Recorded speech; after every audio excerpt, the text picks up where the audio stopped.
अस्सलामुअलैकुम, welcome back to new another vlog.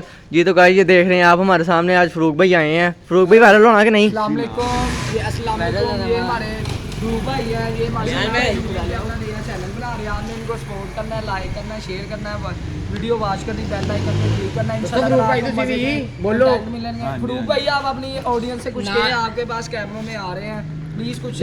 Farooq भाई क्या हाल है? फरूक भाई ने वायरल होना है।